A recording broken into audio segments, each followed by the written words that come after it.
இதுதான் அமெரிக்காவின் ஜாம்பி நகரம். அமெரிக்காவின் மறுபக்கம்.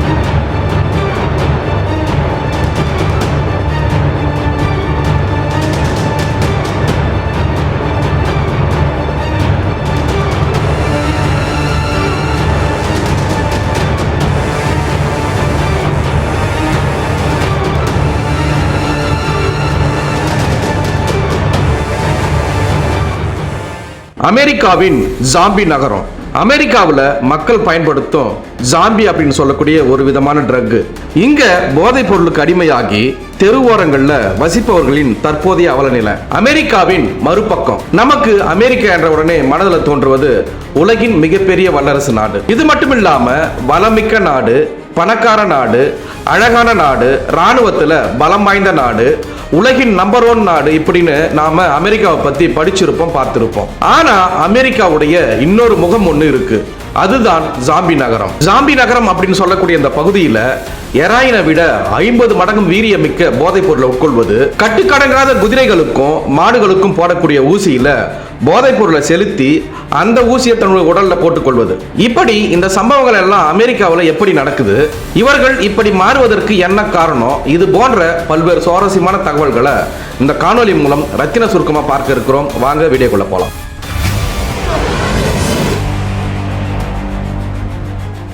அமெரிக்காவில் ஜாம்பி நகரம் என்று அழைக்கப்படுவது நிஜமான பேய் நகரமோ அல்லது திரைப்படங்கள்ல வருவது போன்ற ஒரு மாயாஜால இடமோ இல்லை. இது பென்சில்வேனியா மாகாணத்தில் உள்ள பிலடெல்பியா நகரத்தின் கென்சிங்டன் பகுதியில் போதைப் பொருட்களால் பாதிக்கப்பட்ட மனிதர்கள் தெருக்கள் நடமாடும் அவல நிலையை குறிக்கும் பொதுவான பெயராக இருக்கு. கென்சிங்டன் பகுதி இப்படி மாற காரணம் டிரான்க்ளாசின் மற்றும் ஃபென்டாலி எனப்படும் ஆபத்தான போதைப் பொருள் கலவையாகும். இது மனிதர்களை உணர்வற்றவர்களாகவும் அசைவற்றவர்களாகவும் மாற்றுது. இந்த போதையை உட்கொள்பவர்கள் தங்கள் கட்டுப்பாட்டை இழந்து நடைபெறமாக தெருக்கல்ல நிற்பது, நடப்பது அல்லது அப்படியே நீண்ட நேரம் உறைந்து நிற்பது போன்ற செயல்களில் ஈடுபடுறாங்க.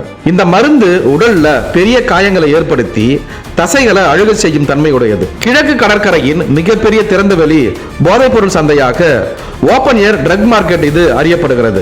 சமூக வலைதளங்கள்ல லைக்ஸ் மற்றும் வியூஸிற்காக பலர் இந்த இடத்திற்கு சென்று வீடியோக்களை எடுக்கும் ட்ரக் சுற்றுலா என்ற ஆபத்தான கலாச்சாரம் அங்கு உருவாகி வருது. அமெரிக்காவில் மக்கள் பயன்படுத்தும் ஜாம்பி ட்ரக் என்பது மருத்துவமனைகளில் விலங்குகளுக்கு பயன்படுத்தப்படும் சைலசன் மற்றும் பென்டானில் போன்ற ஆபத்தான போதைப் பொருட்கள் கலந்த கலவையாகும். இது ட்ராங்க் என்றும் அழைக்கப்படுகிறது. இந்த மருந்தை பயன்படுத்தும் மனிதர்கள் உணர்வின்றி அசைவற்று மணிக்கணக்கில் ஜாம்பி போல சாலை ஓரங்களில் நிற்கிறாங்க. இது உடலின் ரத்த ஓட்டத்தை குறைத்து பயங்கரமான காயங்கள் மற்றும் புண்களை உருவாக்குது. இந்த காயங்கள் ஆறாம அழுகி சில நேரங்களில் கை கால்களை அகற்றும் நிலைக்கு தள்ளுகிறது. இது பென்டானில் போன்ற வலிமையான போதைப் பொருட்களுடன் சேர்த்து பயன்படுத்தப்படுகிறது. ஓபிபாய்டு போதைப் பொருட்களுக்கு எதிராக பயன்படுத்தப்படும் நராக்சன் மருந்து இந்த ஜாம்பி ட்ரக் பாதிப்பை முறியடிப்பதே கிடையாது. இது மனிதர்களுக்கு பயன்படுத்த பரிந்துரைக்கப்படாத விலங்கு மயக்க மருந்து ஆகும்.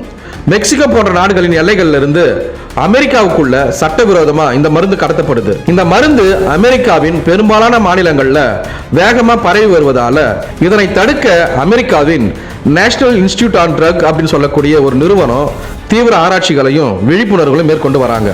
இந்த காணொலியை பாருங்க.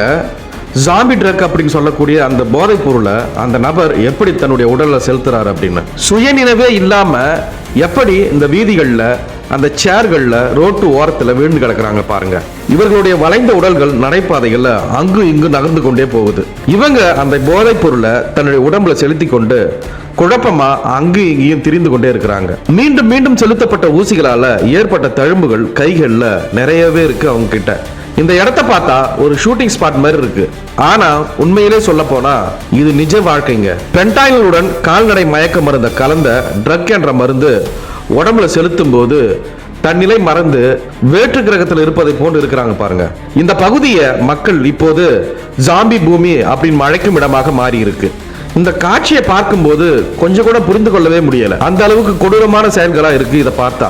கென்சிங்டன் அமெரிக்காவின் மிகவும் இழிப்புகழ் பெற்ற திறந்தவெளி போதைப்பொருள் சந்தைகள்ல ஒன்றாக அடிக்கடி விவரிக்கப்படுது. இந்த காணொலியை நம்ம பார்க்கும்போது மிகப்பெரிய அதிர்ச்சியே நமக்கு ஏற்படும். அனைத்தும் எவ்வளவு வெளிப்படையா இங்க நடக்குது பாருங்க. போதைப் பொருளை ரோட்ல பயன்படுத்துறாங்க. அதே போல பொதுமக்களின் பார்வையில இது விடுபடவே இல்லை. அனைவரும் பார்த்து கொண்டுதான் போய் கொண்டிருக்கிறாங்க. இது எதனாலனா அமெரிக்காவில் சில இடங்கள்ல கடும் வறுமை, பரவலான வீடின்மை, போதை பழக்கம் மற்றும் மனநல நெருக்கடிகள் எங்கும் காணப்படுது. இந்த காணொலியை பாருங்க. ஒரு புகழ்பெற்ற அரசாங்க கட்டிடத்துக்குள்ள அங்கு பல பேர் போதைப் பொருளை பயன்படுத்துறாங்க. அதே போல காவல்துறையினர் அந்த பகுதியில் ரோந்து பணியில் ஈடுபட்டாலும் அதிகமா யாரும் அதை கண்டுகிறது இல்ல. அந்த இடம் அபாயகரமானதா இருக்கு. இந்த இடத்துல அங்க இருக்கிற மக்கள் உலகின் மிகவும் கொடிய போதைப் பொருட்களுக்கு தொடர்ந்து ஆளாகி வாழ்றாங்க. இவங்க பயன்படுத்துற இந்த போதைப் பொருளானது மனிதர்களுக்கானது கிடையாது. நான் முன்னாடி சொன்ன மாதிரி குதிரைகளுக்கும் மாடுகளுக்கும் மயக்க மருந்து கொடுக்கக்கூடிய அந்த ஊசிகள்ல இந்த போதைப் பொருளை உட்படுத்தி செலுத்தி தன் உடம்புல செலுத்திக்கிறாங்க. இதனாலதான் இவங்க இந்த ஜாம்பி போன்று இவங்க காணப்படுறாங்க. 2023ஆம் ஆண்டுல பிலடெல்பியாவில் 1400 பேர் போதைப் பொருளை செலுத்தி இறந்து போயிருக்கிறாங்க. இவங்க எப்படி இறந்தாங்கன்னா முற்றிலும் அதிகமான போதைப் பொருளை அளவுக்கு அதிகமாக உட்கொண்டதால ஏற்பட்ட உயிரிழப்புகள். இப்படி இந்த திறந்தவெளி சந்தைக்கு பல இடங்கள்ல இருந்தும் மக்கள் வராங்க. இங்குள்ள போதைப் பொருட்கள் மிகவும் மலிவானவை, விரைவாக செயல்படக்கூடியவை மற்றும் கொடியவை. அதே போல இங்க யாரும் வாழ விரும்பாததால கடைகள் சீக்கிரமாவே மூடப்படுது. வீடுகளும் நிறைய காலியாக கிடக்கின்றன. இதுல பார்த்தா இங்க இருக்கிற ஒவ்வொரு நபரும் நடைபாதைகள்ல மக்கள் முற்றிலும் உணர்வற்று சுயநினைவின்றி கிடப்பதை நம்ம பார்க்க முடியுது. இந்த சம்பவங்கள் எல்லாம் பார்க்கின்ற பொழுது இது ஒரு சாதாரண வறுமை கிடையாது. இது பல 10 ஆண்டு கால தோல்வியுற்ற கொள்கைகள், புறக்கணிப்பு மற்றும் ஒவ்வொரு நிறுவனத்தின் பேராசை ஆகியவற்றின் விளைவால் எழுந்திருக்கக்கூடிய ஒரு சம்பவம் தான் இந்த ஜாம்பி பகுதி மக்கள். இந்த ட்ரக்கை பயன்படுத்தக்கூடிய மக்கள் மிகப்பெரிய ஆபத்துல வாழ்றாங்க. இந்த ஊசி காயங்கள் சீழ்பிடித்து திசுக்களை அழிக்கக்கூடிய தொற்றுகளுக்கு வழிவகுக்குது. சில காயங்களுக்கு உறுப்பு நீக்கமும் தேவைப்படுது. இந்த ட்ரக் அதை பயன்படுத்தக்கூடிய நபரை உடல் ரீதியாகவும் மன ரீதியாகவும் ரொம்பவும் சிதைக்குது. அமெரிக்காவில் போதைப் பொருளுக்கு அடிமையாகி தெருவாரங்களில் வசிப்பவர்களின் தற்போதைய அவல நிலை பல தசாப்தங்களாக தொடரும் பொருளாதார நெருக்கடி, போலி மருத்துவம் மற்றும் சந்தைக்கு வந்த புதிய ரசாயன பொருட்கள் ஆகியவற்றின் கூட்டு விளைவாகும். இந்த நெருக்கடியின் வரலாறு 3 முக்கிய கட்டங்களாக பிரிக்கப்பட்டிருக்கு. அமெரிக்காவில் உள்ள பெரிய பெரிய நிறுவனங்கள் வலி நிவாரணி மாத்திரைகளை எந்தவித பக்க விளைவுகளும் இல்லாதவை என்று தவறாக பிரச்சாரம் செய்து மருத்துவர்கள் மூலம் தீவிரமா பரிந்துரைக்க செய்யறாங்க. இதனால அறியாமலேயே லட்சக்கணக்கான மக்கள் இதுக்கு அடிமையாகிறாங்க. இந்த மாத்திரைகளின் விலை அதிகரிச்ச போது அதை பயன்படுத்தியவர்கள் மிக குறைந்த விலையில கிடைத்த ஹெராயின் போதைக்கு மாறத் தொடங்கினாங்க. சமீபத்திய ஆண்டுகள்ல ஹெராயினை விட 50 மடங்கு வீரியம் மிக்க பென்டனில் என்னும் ரசாயன போதைப் பொருள் சந்தையில சட்டவிரோதமாக பரவிச்சு. இது மனிதர்களின் நரம்பு மண்டலத்தை முற்றிலும் செயலிழக்க செய்து தெருக்கல்ல சுயநினைவின்றி உடல்கள் வளைந்த நிலையில அலைய வைக்குது. அமெரிக்காவில் வீட்டு வசதி திட்டங்களின் கடுமையான தட்டுப்பாடு, மலிவான வீடுகளின் பற்றாக்குறை மற்றும் பொருளாதார சரிவு ஆகியவை இந்த மக்களை வீதிகளுக்கு தள்ளுது. தெருக்கல்ல வாழ நேரிடும் போது ஏற்படும் மன உளைச்சலை மறக்க அவர்கள் மேலும் தீவிரமான போதைப் பொருட்களுக்கு அடிமையாகி வர்றாங்க. இது ஒரு மீள முடியாத நச்சு சுழற்சியாக மாறிவிடுகிறது. இதன் விளைவாகத்தான் லாஸ் ஏஞ்சல்ஸின் ஸ்கிட்ரோ போன்ற பகுதிகள் மற்றும் பிலடெல்பியாவின் சில தெருக்கள்ல இந்த அவல நிலையை நேரடியாக பார்க்க முடியும். அமெரிக்க அரசாங்கமும் பல்வேறு தன்னார்வ தொண்டு நிறுவனங்களும் இவர்களுக்கு மறுவாழ்வு அளிக்கவும் பாதுகாப்பான தங்குமிடங்களை ஏற்படுத்தவும் தொடர்ந்து போராடி வராங்க.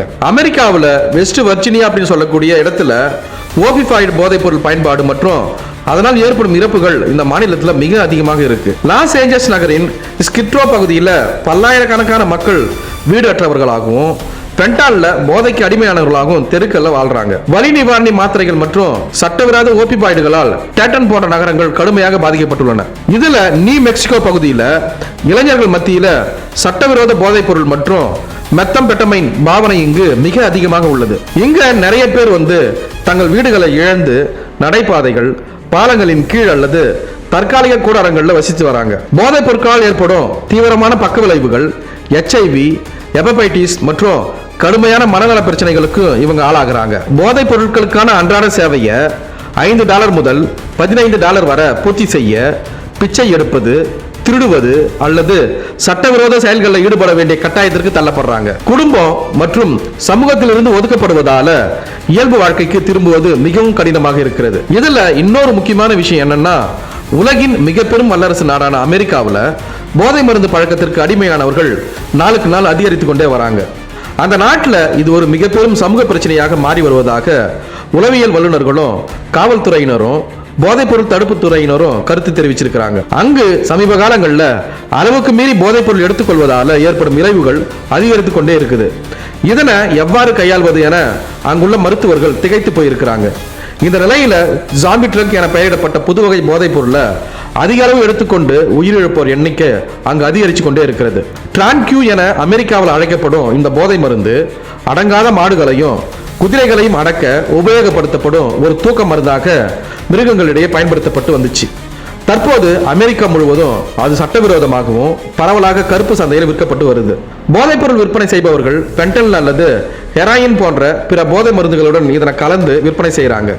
இதனால ஏற்படும் போதை அதிகமாக உள்ளதால போதைப்பொருள் பழக்கம் உள்ளவர்களிடையே இதற்கு அதிகம் வரவேற்பு இருக்கிறது. கொக்கைன் மற்றும் ஹெராயின் போன்ற போதைப் பொருட்களை அளவுக்கு அதிகமாக எடுத்துக்கொண்டவர்களை காப்பதற்காக கொடுக்கப்படும் மருந்துகள் அவர்கள் உடல்ல எதிர்பார்த்தது போல வேலை செய்யும்.